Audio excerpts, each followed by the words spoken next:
ওকে, আমি শূন্যগুলো কাটি।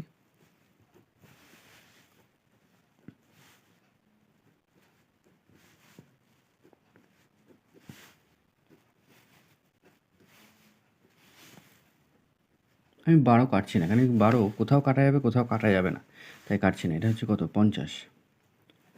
50/12 প্লাস এটা কত হবে? 100/12 প্লাস এটা কত হবে?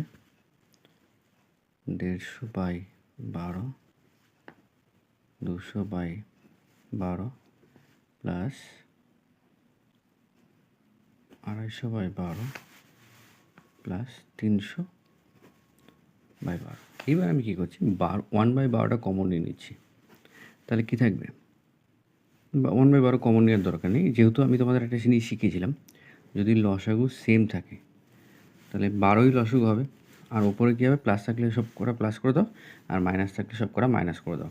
তাহলে 50 আর 150, 200, 300, 400, 500, 600, 700, 800, 900, 1000, 1050 ডাইরেক্ট বসিয়ে দিলাম। 3 দিয়ে কাটলে 3 4 12, 3 দিয়ে কাটলে 3 35, 105, 305। একে 2 দিয়ে কাটলে 2, 2 দিয়ে কাটলে 175। তাহলে কত আসছে? হচ্ছে 87.5 এত টাকা। ওকে, এইবার আমরা কী করব? আমাদের তো বলেছে সুদে আসলে কত টাকা পাবো 6 মাস পরে। তো 6 মাস মানে 6000 টাকা, আর সুদ পাচ্ছি এত টাকা। তাহলে মোট অতএব 6 মাস পর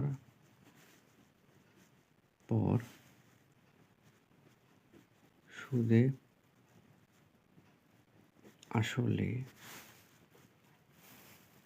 মোট পাবো = 6000 প্লাস 87.5 = 6087.5 এত টাকা। This is answer. ওকে, চলো ভালো করে প্র্যাকটিস করো। টাটা।